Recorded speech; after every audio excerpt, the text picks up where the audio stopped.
I go all the way up to the engine and I heal everything from there down. And then that changes your physiology, changes your perception, that changes your vibration. And by the law of resonance, that changes your life.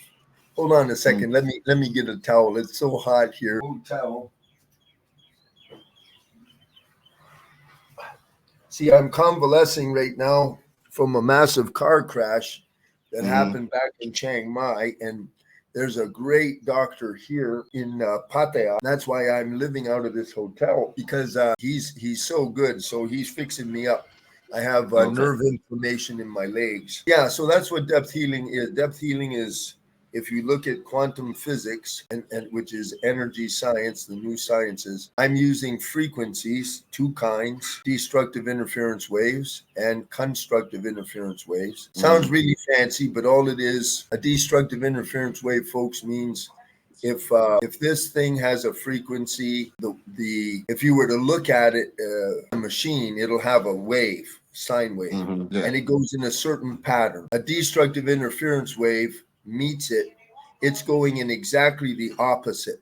So when this one's going up, this one's going down. And when they hit each other, they cancel to zero. They cancel completely to zero. So that's how I remove negative things. And constructive interference waves is exactly the opposite.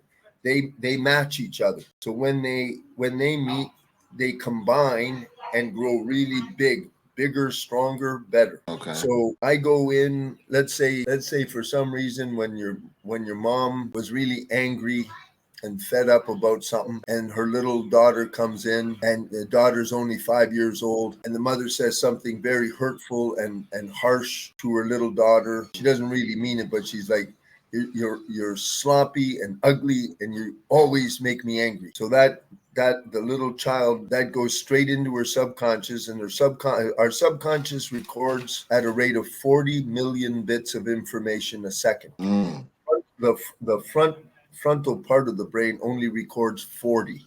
So the little girl absorbs all of that and everything else there in great detail, and that's in there. Then just like if you take a if you got wet snow and you got a snowball and you roll it downhill, it gathers more snow and it gets bigger and bigger as long as that hill keeps going, because it's rolling and it's picking it up. Well, those kind of programs, or that kind of those painful words, her little mind isn't thinking, so it absorbs it directly as the truth. And then as she's growing up every day, whatever mom does or whatever anyone else says that seems related to that,